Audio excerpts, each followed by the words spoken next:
The other three kind of devotees, of course, have an equally firm faith in the God, but they do not know the greatness of God perfectly.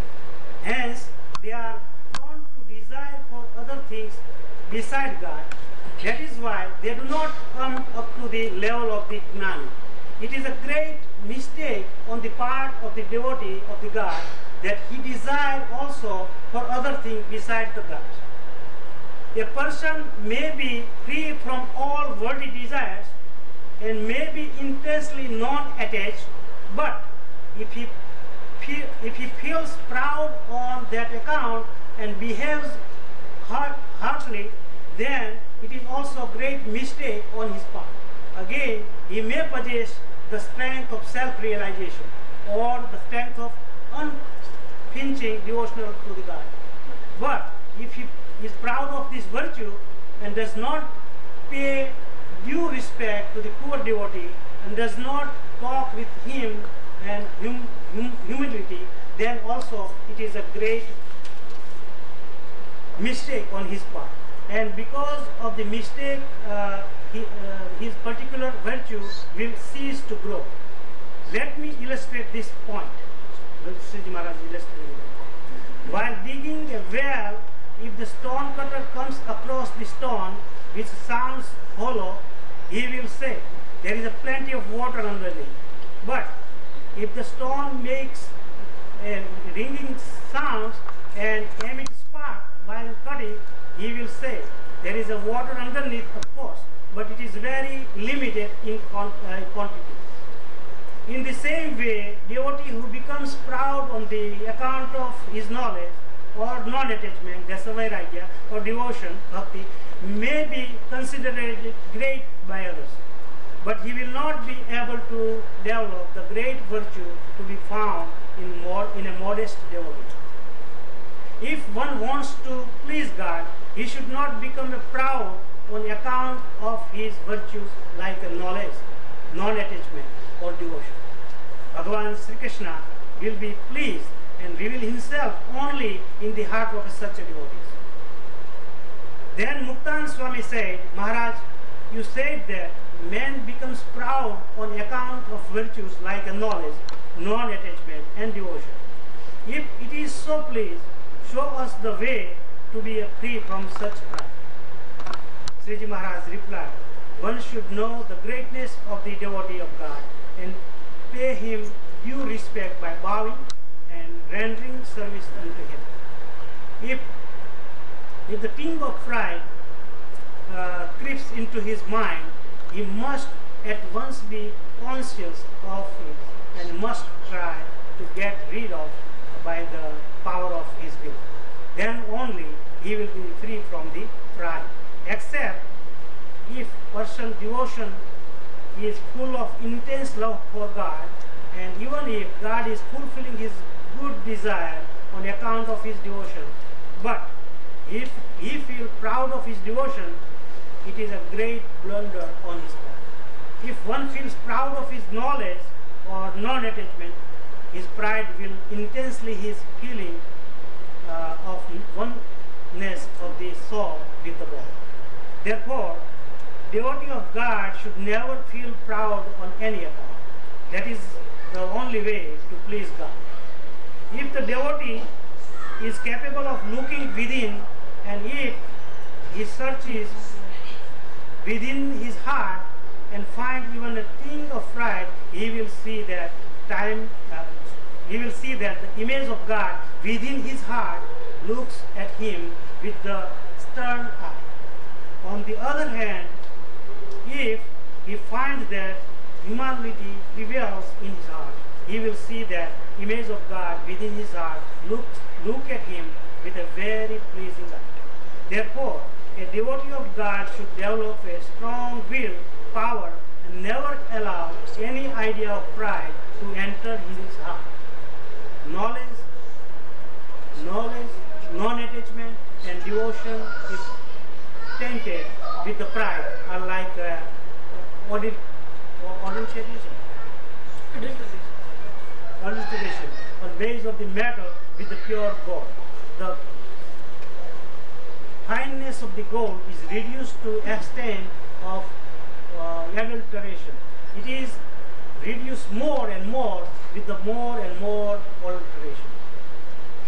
In the same way, the purity of knowledge, non-attachment, and devotion decreases more and more if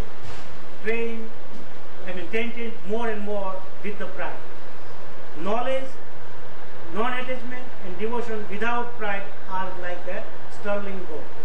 If they are tainted with pride, they may look attractive outwardly, but inwardly they lose their intrinsic strength. Let us take the illustration. The earth is 500 million yosen. 1 yosen is 4 miles in length, as well as the breadth. It supports the ocean and mountain and all the creatures. So it looks immensely powerful. But water is much more powerful than the earth. The earth floats on the surface of the water like a cake of powder. And light is more powerful than water, and air is more powerful than light. And outwardly, though space does not look powerful at all, in fact, space is more powerful than other 4 elements. Rather, space sustains all the 4. Similarly, knowledge, non-attachment, devotion of the devotee, free from the pride, are immensely powerful like the face. But outwardly they look like possessing no power at all. But in fact, an humble devotee is said to be the best devotee. Just as a child has no idea of pride, the saint will also have no pride, even if he is honored and respected very highly. Hence, a devotee should be free from pride like an innocent child. Then again, Muktan Swami raised the other question. We have heard in our holy fellowship that in satsang, the soul is different from 3 kinds of bodies, and that the soul is different from the senses and conscious, and the prana, the breath of the life, and that the soul is unaffected by the 3 states of the consciousness: wakeful, dreams, and deep sleep. And we firmly believe this. But such a blissful soul associates himself with the senses and the conscious and the other elements, and invite miseries for himself. What is the reason? Sriji Maharaj replied, some person acquire superhuman powers and other becomes the omniscient. Some other attain the status of deities. People achieve the greatness in the innumerable ways and even achieve the highest position. But all their achievements are result of the grace of God, earned through his upasana, devotion, with a firm faith in God. Nothing can be achieved without upasana. One may think that he will be able to know the nature of the Atma, Anatma, that is soul and the soulless object, animate and inanimate things, by the study of the scriptures or from the talk of the great saints. But none can know the nature of the animate or inanimate things this way. A person will be able to distinguish between animate and inanimate objects only to the extent of his faith in his beloved ideal of worship. But unless his beloved ideal of worship bestows on him the power to discriminate, nothing can be else. And one whose devotion to the God is full of intense love, like the cowherd damsels, is supposed to have achieved everything, and one whose love is not so intense should try to know the greatness of God. He must know that God is the master of his divine abode, known as Goloka, Vaikuntha, Svetdi, and Brahma Mahol. He must know that God appears on the earth by the human form only for the good of his devotee. But his divine image is always there in his abode, divine abode of the God. Each one of his fingernails radiate with the luster of millions of suns. In this mortal world, when human beings worship him, they light a lamp before him, but he is the source of the light of the sun and the moon, everything that glows. He always resides in his divine abode like a Golok, and his devotee like Radhika and Lakshmi eternally remain in his service.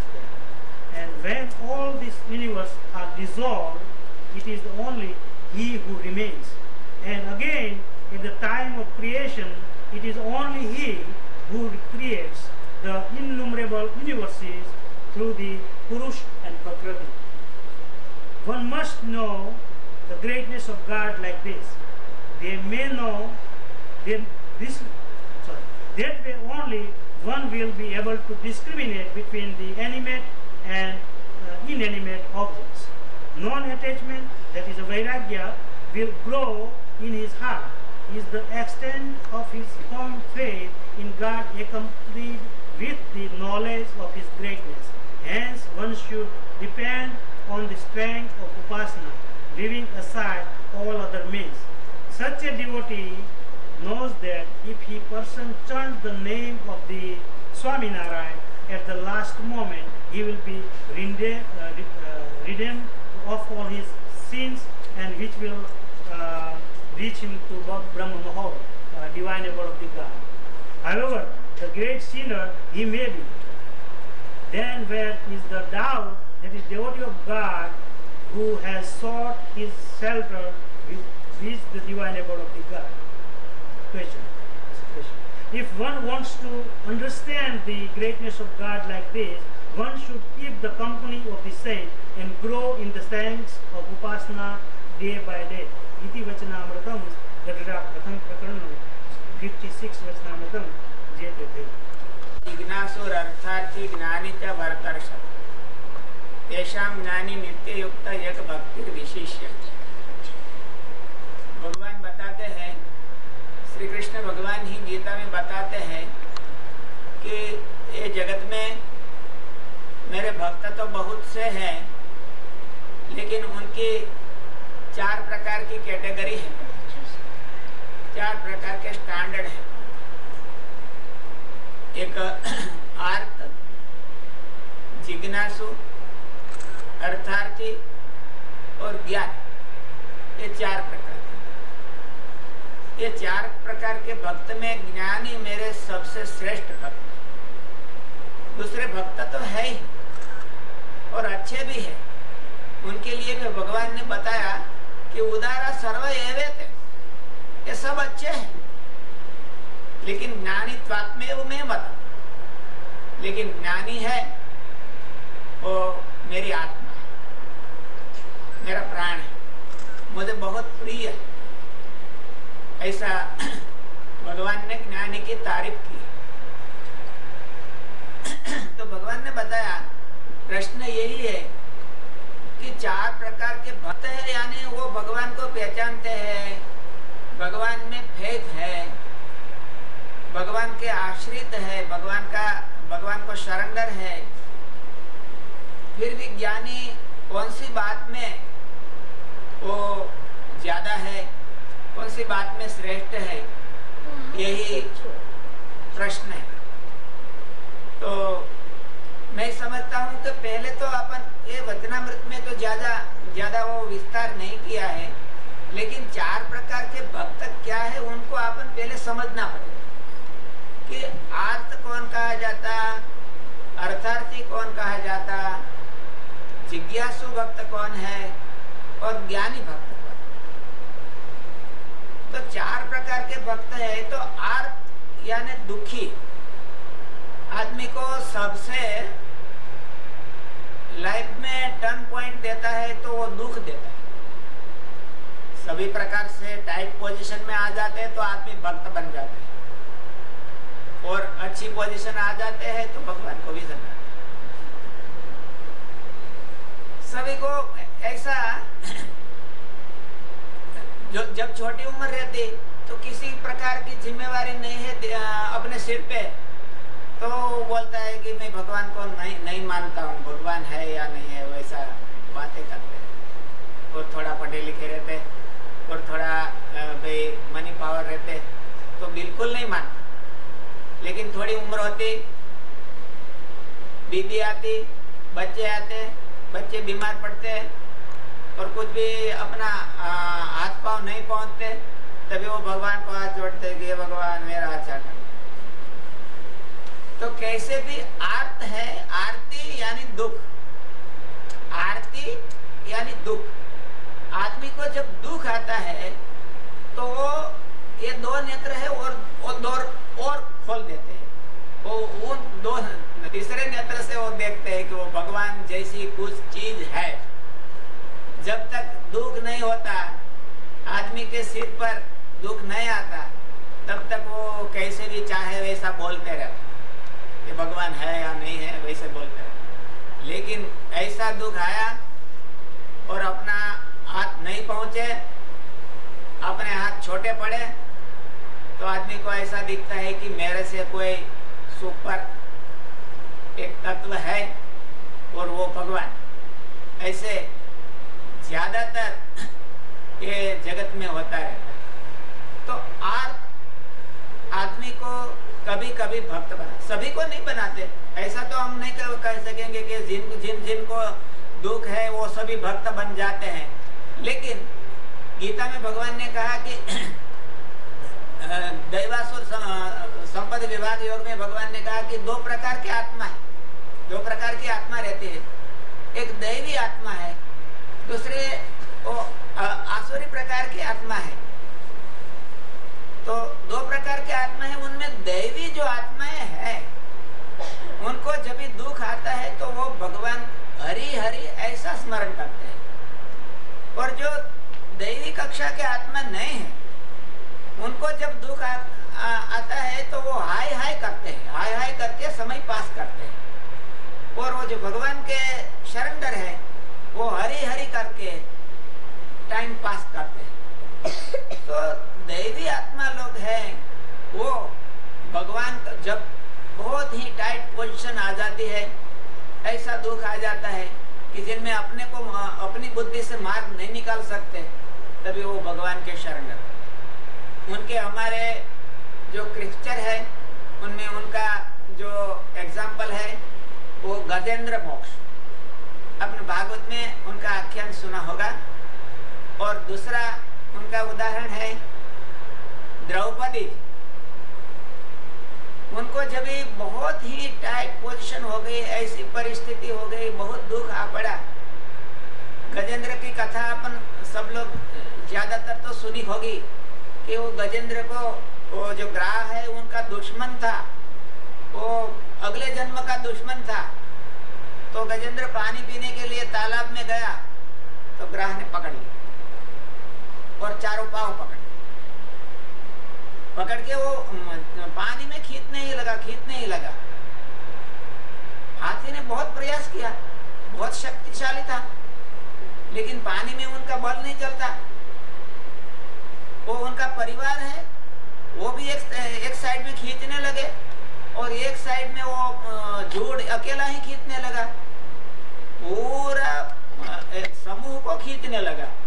तभी वो समूह वाले उनके जो relationship वाले थे तो वो एक दूसरे बात करने लगे कि ये तो चला, हम भी क्या जाएंगे उनके साथ में। क्या हमारे दादाजी बीमार होते तो ऐसा होता ना, थोड़े दिन एक वीक की रजा लेते हैं, एक वीक और ज्यादा बीमार रहते तो हम क्या करेंगे, बाद में वो जरा बोल के चले जाएंगे, भाई दादाजी का कुछ होता तो हमारे को मैसेज देना, हम जाते हैं।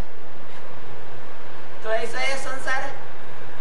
तो पूरा को लेके चला, तभी वो सब तो निकल गए, एक एक करके बच्चे बीबी सब वो काटे जाके वो देखने लगे कि अभी तो गया अभी जाएंगे, ऐसा गया। तभी उन्हों को सिचुएशन का भान हुआ कि ये क्या है सिचुएशन, कौन कौन हमारे हैं और कौन पराये हैं। हमेशा अपने और पराये की पहचान तो आदमी की बहुत कसौटी में ही होती है। अच्छे काल में तो सब अपने होते हैं और कटोकटी में कोई अपने नहीं रहते। तो ये गजेंद्र को सिचुएशन का भान हुआ कि ये अभी मेरे कोई नहीं है, मेरे सब चले गए। वो पूर्व जन्म का संस्कारी था, तो और भगवान ने उन्हें अगले जन्म में भगवान की भक्ति बहुत की थी, तो वो पूर्व के पुण्य से उनको भगवान की याद कि भाई ये सब मेरे थे लेकिन अभी नहीं है, लेकिन एक भगवान है वो मेरे है। मैं ये उनको भी याद करके जरा चेकआउट कर लेता। तो उनको उन्होंने स्तुति किया, ये भगवान।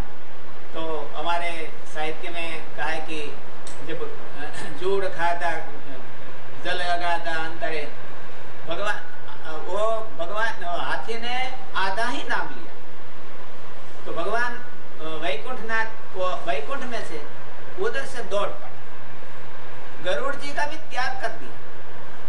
गरुड़ जी का भगवान को इतना उनके भक्त के लिए उनकी भावना है, लागणी है, तो उधर से दौड़ पड़े। गरुड़ जी का त्याग करके आधी मिनट में वो गजराज ने जब हरि ऐसा ह कहते कि वो आ गए, और री तो पूरा नहीं बोला था, आधे नाम में भगवान आ गए और वो ग्रह का नाश किया और उनको पानी से उतारा। लेकिन क्या है कि वो हाथी की जिंदगी तो आधी चली गई थी, तभी तक इतना भक्त नहीं था। जब ये प्रॉब्लम हुआ तो भक्ति एकाएक स्फुरी, भक्ति की स्फुरना हुई और वो भक्त हो गए। तो हमारे जीवन में भी ऐसा बनता ही रहता है कि कुछ प्रॉब्लम आ गया तो हम मंदिर में चले गए और भगवान की स्तुति करने लगे, और प्रॉब्लम चले गए तो हम भी दूसरी जगह पे चले गए। तो उनको आर्त भक्त कहते हैं। आर्त भक्त है। दूसरा है अर्थार्थ। अर्थार्थी यानी कुछ भगवान से चाहने वाला, भगवान से उनको दुख नहीं है, फिर भी वो दुख नहीं है, फिर भी हमारे की चाह तो भी कुछ कम नहीं है ना। हमारे को कुछ चाहिए, कुछ होना है, वो पाना है, ऐसा तो कुछ चाहने वाला, भगवान से कुछ चाहने वाला। तो उनका एग्जाम्पल है ध्रुव जी। ध्रुव जी को अपन वो भागवत की प्रसिद्ध कथा है, अपने पिताजी के खोले में क्या बोलते हैं, लेप,